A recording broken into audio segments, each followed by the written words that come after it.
tonight's message. We've been in this series of David. David, do you mind to close that door, please?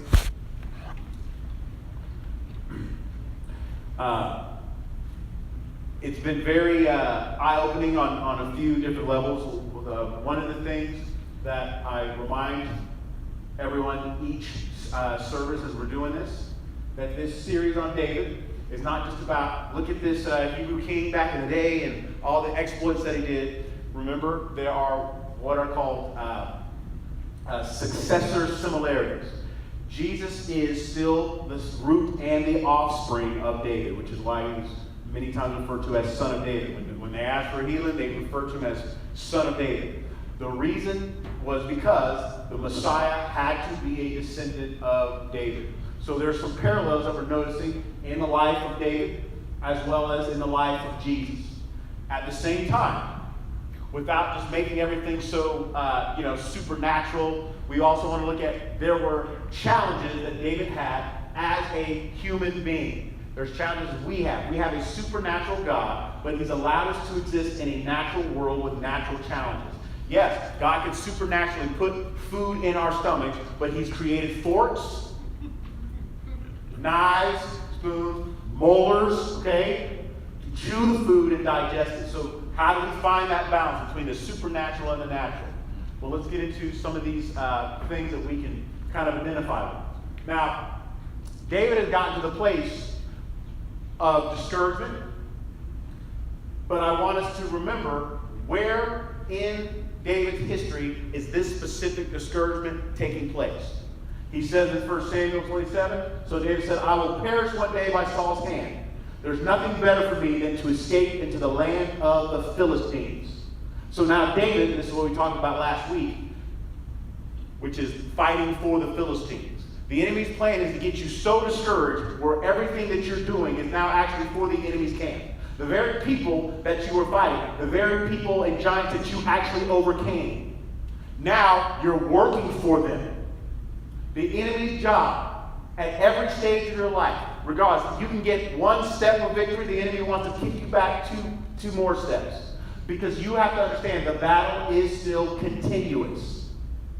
Now, if you focus on how many times the enemy manifests, how many times Saul is chasing after you, you will find yourself in all sorts of enemy territory. But this is something that we can all identify with. That straw that broke the camel's back. That incident where that's it. I'm out of here. I quit. I'm done. I might as well work for the world. I might as well live for the world. Where's God at protecting me? Why is it that after? So what was the strategic time? This was after he had slayed Goliath. It wasn't like David had not proved that he was valiant. It was not that David had not proved that he could fight and slay the giant. It was not that David had not proved that he actually was anointed to win the battles. It was actually when he proved that he was anointed to win the battles, when the enemy came at him more strongly. So call that a badge of honor. When the enemy has decided that I'm going to come at you with everything he's got. So David, note 1a, he passes over with 600 men unto Achish, king of Gath. Achish gave him Ziklag that day. So Ziklag belongs to the kings of Judah to this day. Ziklag belongs to the kings of Judah this day. There's something that belongs to you this day. There's sometimes when we've been in the enemy territory. There's sometimes when we've been in places maybe we shouldn't have been. God in his mercy delivered us. But while we were there, God still imparted and gave us something that still belongs to us to this day.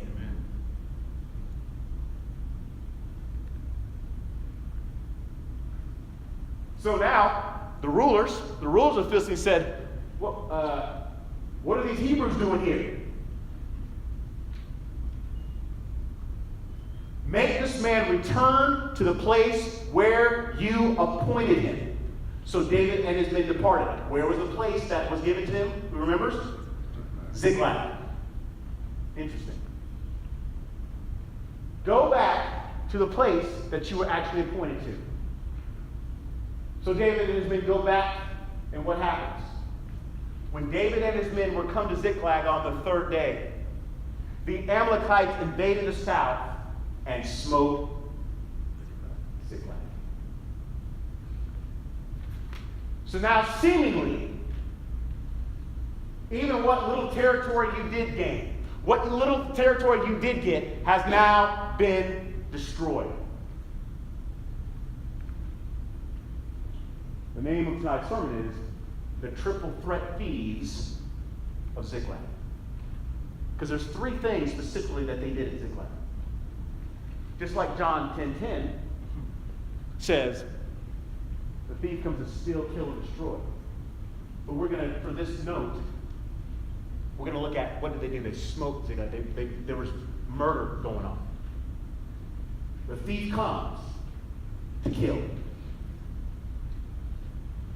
Three things were happening in Ziklag that these Amalekites were doing. Three things that Jesus points out that the thief comes to do. Well, what about the thieves part? Where do you get the thieves part? Because they didn't just kill people. Note 2a, the Amalekites smoked Ziklag and took the women captive.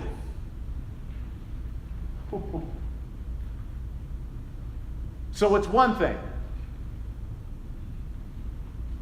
It's just killing people.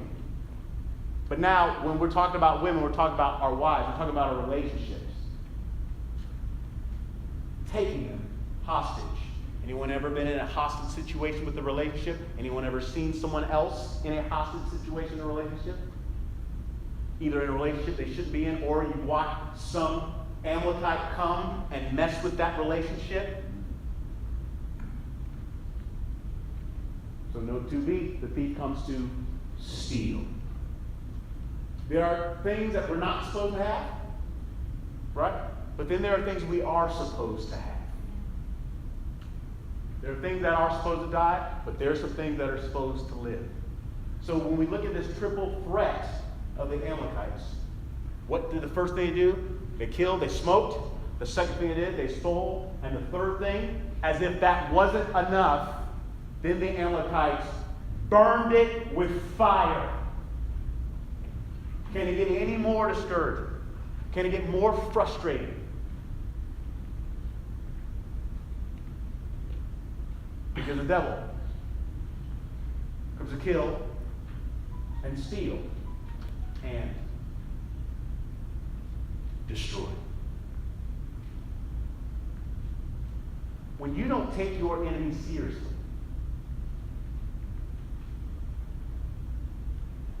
you make it way easier for that destruction to take place in your life. Who was it that burned Ziklag? The Amalekites. So we didn't start this story talking about David and begin with him killing Goliath. We talked about this issue with Saul. In 1 Samuel 15, Samuel says to Saul, Yahweh says, I will punish Amalek for what he did to Israel, how he ambushed him. This is a generational thing that's been going on for hundreds of years. Attack and destroy all that they had.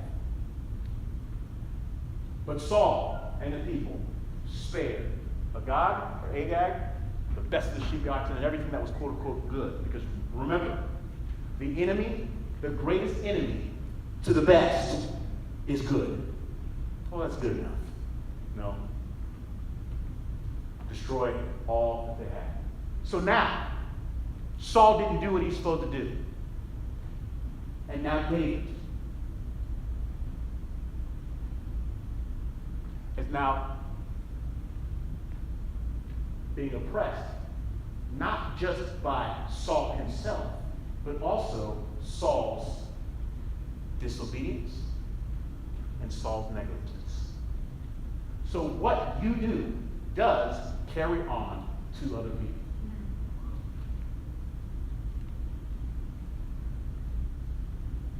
So we need to be monitoring this Amalek activity.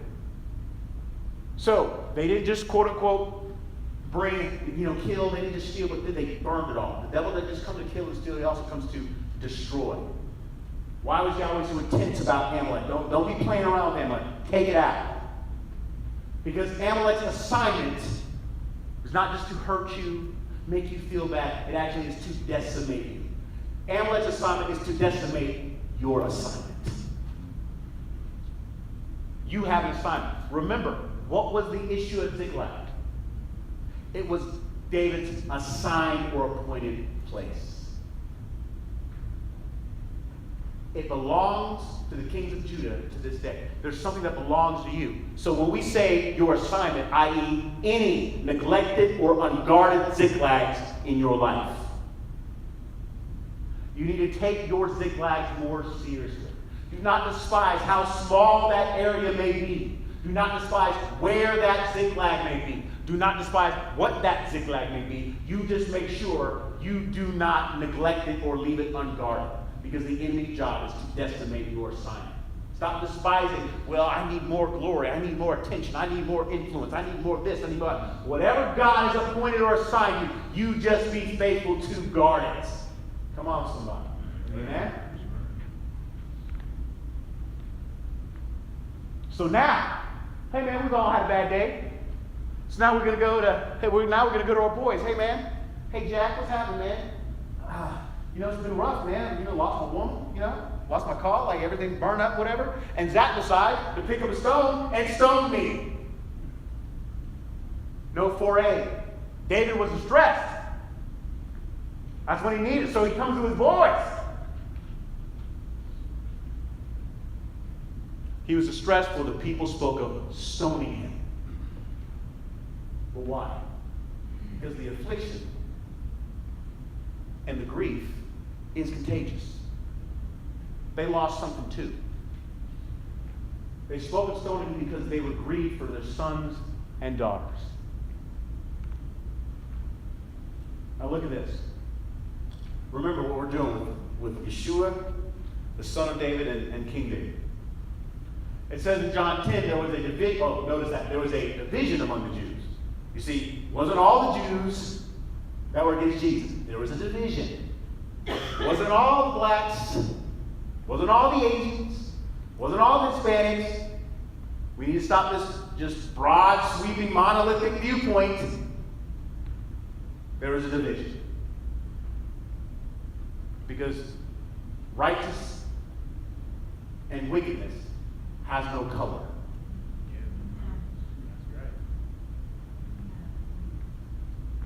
There was a division among the Jews for these things.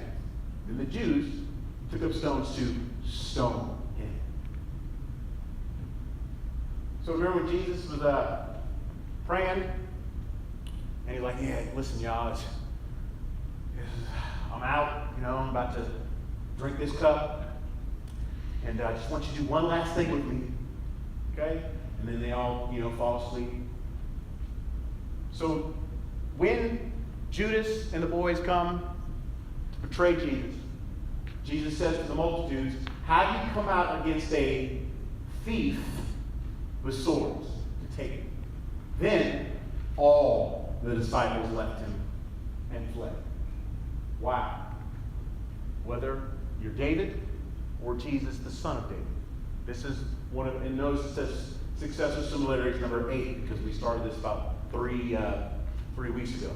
There's been 8 things up to this point that Jesus, the son of David, and David himself, exactly similar. David and Yeshua, the son of David, were both deserted and threatened by their own countrymen. See, that's when it starts getting personal. That's when the enemy knows how to really bring that thorn of Amalek in your side. When all of a sudden, like, wait a minute, but we're supposed to be on the same team. Wait a minute, we're supposed to have the same vision, the same focus and the call. And now you want to stone me? Wait, this is a time when I needed someone, anyone, and no one was there.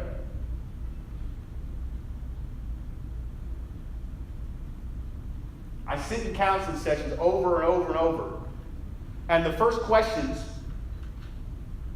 are always the most important ones to me that I ask. And one of them is always, I need to know the history.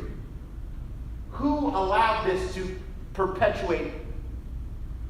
Who allowed this activity to continue? And you'd be shocked how many times when was that actually confronted? Was that actually talked about? Was that actually, no one did anything, and they just left me all alone.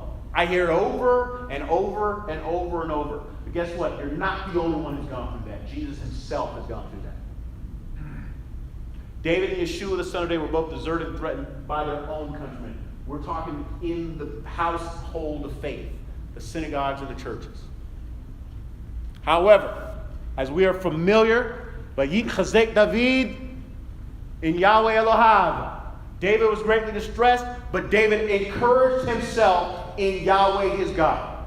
And hear me well. Do not think that I'm insensitive to the plight that you're going through. Do not think that I do not have compassion or care about your situation. But you need to clearly understand, Yahweh your God is with you, and that is all that should matter. It is not an excuse to flake out, to blame the world, to blame the devil, to blame everybody else if God is with you. Until Yahweh is enough, nothing will be enough. So everyone has experienced the disturbance. Everyone has experienced being abandoned in the field, but that's not an excuse to flake out on God. Paul says this in 2 Timothy 4. At my first offense, no one came to my support. Now keep in mind, we've all got the time where there's some insecurity, like, well, maybe God, I'm doing something wrong, or maybe God, I need what. Okay, but Paul was about the Father's business. He had one purpose, one goal. There were no hidden agendas. Didn't care if everyone knew what he was doing or didn't. He knew he was about the kingdom's business. And in the kingdom's business, you'll find it can be a lonely place. So if you're worshiping relationships and you always need attention to people watching you, do not get into ministry.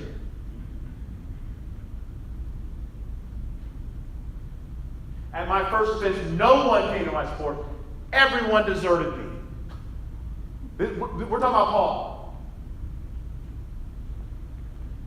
But the Lord stood with me and supported me. David, when everyone deserted him, but Yahweh stood with me. The Lord will stand with you when you are standing with him.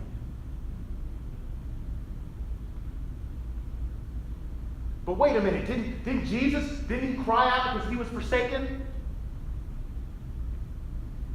Literally, that was a question that came up last night, or last week at the end of service. I want us to look at this passage here. In Matthew 27, the 9th hour, he cries out, Eli, Eli, lama sabachthani, or lama azabtani, depending on if you're going back and forth between the Aramaic and Hebrew. My God, why have you forsaken me? But the problem is, David was not simply complaining about his situation. Jesus, the son of David. He's quoting King David. Psalms chapter 22. So that's why this next note at 5b, I want you to continue reading the rest of the passage of Psalms chapter 28. It wasn't simply, I'm complaining because no one's there for me, no one cares about me. Then he said, Israel. But you are holy, you have the praise of Israel. That's where the faith, where you need to start kicking in. Okay, you are honest about your situation. Yes, no one's there for me. Yes, no one's there. But hold on. Back to you, Jesus, but you are Kadosh. You are holy. You inhabit the praise of Israel. Our fathers trusted in you, and you delivered them.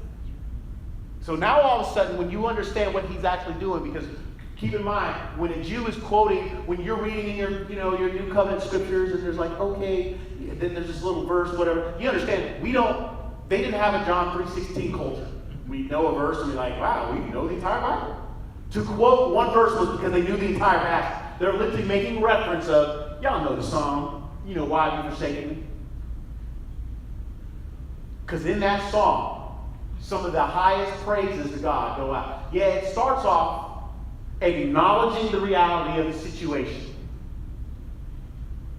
But he's clear to faith back up. and says, but you are holy, you have the praise of Israel. And he says, our fathers trusted in you, and you delivered them.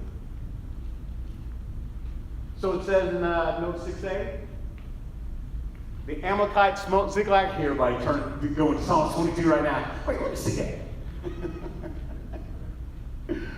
The Amalekites smote Ziklag, took the women captive.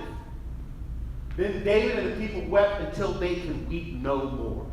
And I'm saying there is something about not when you think you've exhausted your anguish, but there's something about literally pouring it all out. God is not afraid of your anguish. God is not afraid of you pouring out your complaints to him. Like this whole, whatever this lie came from, don't ever question God. What verse is that? All you read is people like, God, why'd you do this? God, why'd you do that? God, everybody's questioning God. God is not afraid of your questions.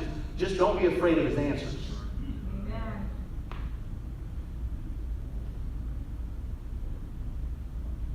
Then David and the people wept until they could weep no more. And I'm challenging every single person, man.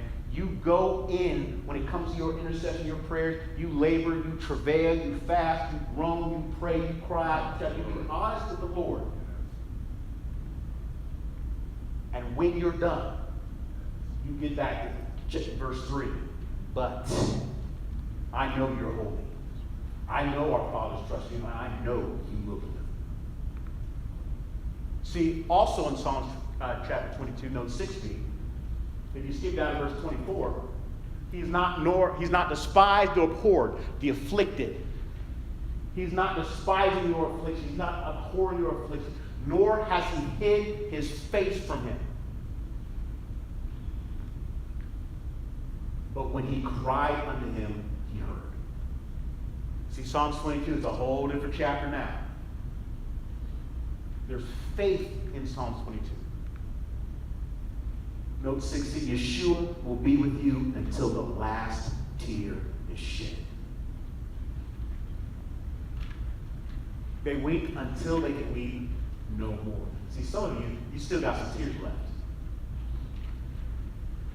I know you still think it's her, oh, God, I can't take it. Like when I get a woman, I'm like, oh, Daddy, I can't take it. But he's like, nah, there's a little more in you, son. I know this. You don't have to go ahead, let's get it over with. He wept until you weep no more. Yeshua will be with you until the last tear is shed. But hold on. Let's not miss this point in 1 Samuel 30. Yeah, the Amalekites. They was killing people, taking women, burning up stuff, consuming everything. But wait a minute. They took the women captives, but they did not kill any of them. People, that's a sign of life. Now, we don't know whether or not they do that. But I guarantee you, the spirit of oppression was telling them, oh no, they did. There is no hope. There's no light. Everything's burned up. The reality of the situation was different than the appearance. Do not let appearance of destruction steal from the reality of what still exists. My biggest fight, I'm going to tell you this right now, my biggest fight in ministry, so the biggest mistake I ever made in ministry was thinking everybody was like me, right? When you do, you're like, well, why would they do that? So why would they do that? And then they do that, and you're like, oh, okay, that's the biggest mistake I ever made in ministry. But my biggest fight in ministry is this thing called the alternate universe, where people are in their speculation, and people are in there creating these fantasies where I'm like, that just straight up did not happen. Oh, no, you think that might happen, you think that could happen, but it did not happen. So now you've allowed the spirit of fear and oppression and anxiety, which is why the scriptures challenge you to cast down every imagination, every argument, every thing that exalts itself against the knowledge of God, and bring every thought into the captivity to the obedience of Christ. So we do have an issue with mental illness, but I believe it is also fueled with demonic activity that is creating these things, alternate universes, that do not exist, and they're ignoring the reality of what does exist. Because why would you stone somebody if you know your woman is still alive? Maybe it's because you just think it's all lost. We've hurt other people because we thought it was over. We thought there was destruction was inevitable. We thought, we completely made up. You've been driving, and they probably did, but then they probably did this to me, then they probably said that, and then most of it wasn't even true. You literally create a scenario, and then when I talk to them, I'm going to tell them this, and then all of a sudden you talk to them, and they're like, I never said that, I don't even know what you're talking about. Literally what I call having conversation with devils. So that's why many of you have been very frustrated with me, because I'm like, no, not what did you think happened, what actually happened. No, not what you think they said, what did they actually say? You see the difference?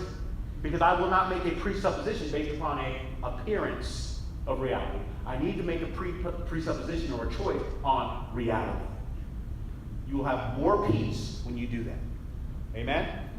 Because here's the point. There was good news in this. The devil, yes, he comes to kill, still destroy, but he's also what? A liar. Oh, no, they're dead. Oh, there's no hope. Yeah, they took some stuff. The devil took some of your stuff, but he didn't destroy it. He didn't kill it. There's some stuff that God is actually saying, well, let's just see how you're going to handle this. Are you going to, try and get it back? Or are you going to let the enemy keep what he stole from you?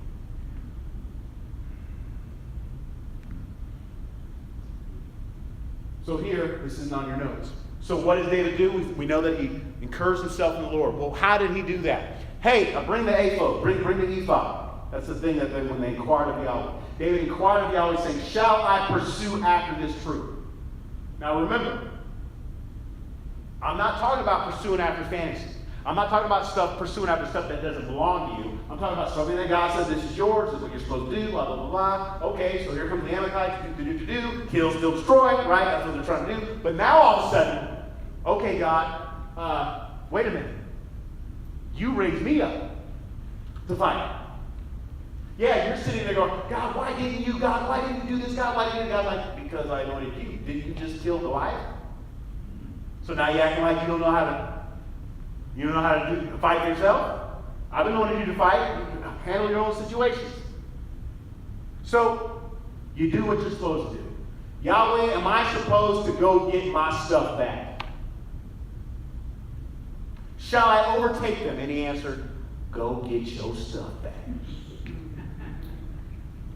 Pursue, for you will surely overtake it. And without fail, recover all.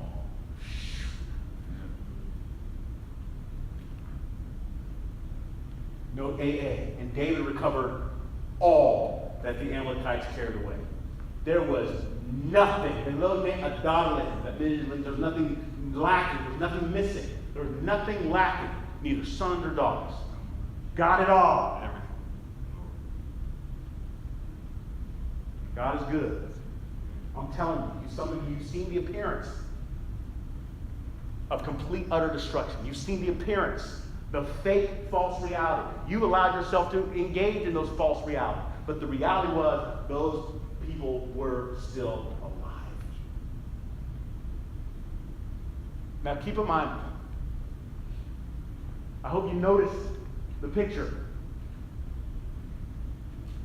If you understand the reality of the sex trafficking that is happening right now, if you know the reality of those girls that are being taken and molested and raped and abused, but the thing is, they're still alive. They can still be recovered. So sometimes God will take something from you to get you off, stop focusing on yourself. There are other people who actually need your help, that actually need you to fight for them. So what we do in the physical is also what we're supposed to do in the spiritual. People that you know that if they were to die right now, they would bust hell wide open. But the good news is they're still alive. Go get them.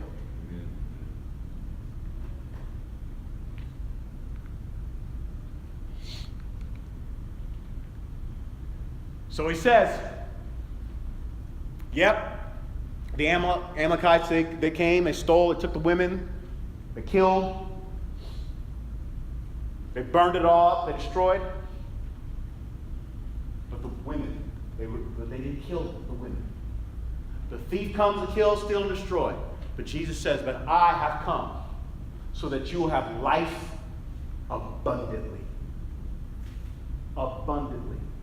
Recover it all. In Yeshua, there's always more life than loss. If you're a person that all you ever do is focus on everything that was lost, everything that was taken from you, what Jesus is offering you tonight is the abundance of the life in Him. There is always more life than loss. Stand up on your feet again, please. Come on.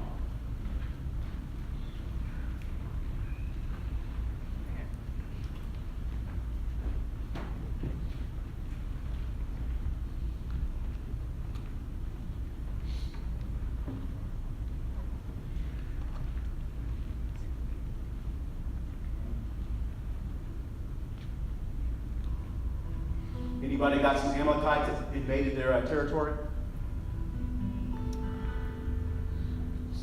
Stuff you were supposed to have, things you were supposed to do, something come and just lift your hand, Lord, if that's you. What you need to know is God's faithful. David encouraged himself in God. But notice, Jesus said, He will give you life, and life more abundantly. That means Allah will not give you life and life more abundantly. That means Joseph Smith will not give you life and life more abundantly. That means Jason Porter will not give you life and life more abundantly. No church, no synagogue, no tradition, but Jesus. First and foremost, if you're here tonight and you do not have a personal relationship with Jesus, the thief is the devil, and he has stolen your soul, and you need to know that you can get it back through Jesus. If you're here tonight and say, I want to have that abundant life, I want to know Jesus for myself. I've never asked Him to be my Lord. I've never turned from my sins or repented. I've never experienced His life-giving power in my life. I've never had Jesus as my Lord and Savior. If that's you tonight, lift your hand to the Lord and say, I want to know Jesus. For yourself.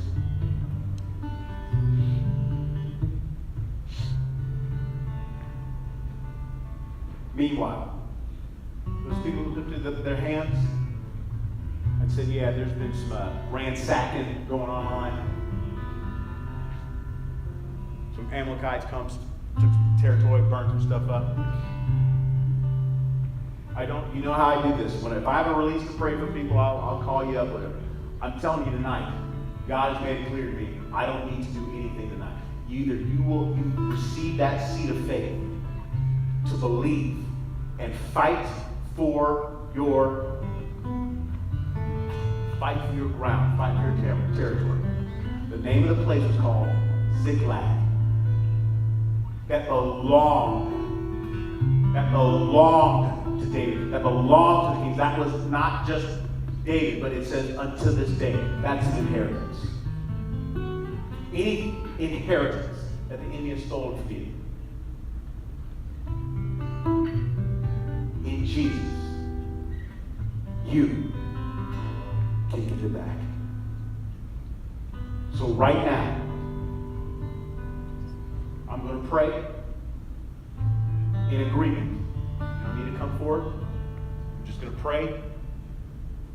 And I'd ask you, for those people who lifted their hands, to agree with me, because I'm going to agree with you, that Jesus, He who gives you abundant life,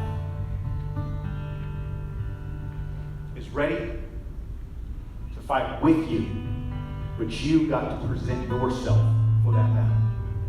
Father, in Yeshua's name, I ask, Holy Spirit, that you would, I thank you that you've already begun to do that, Lord God. I thank you, Father, for faith. There's faith in this room, Lord God. Father, every single one, I just want you to repeat after me. In Yeshua's name, I receive my Ziklag. In Yeshua's name. I receive the territory and the assignment that Yahweh God Himself has given me. In Yeshua's name, I command the enemy and the thief to give back my territory. In Jesus' name. And all God's people said, Amen.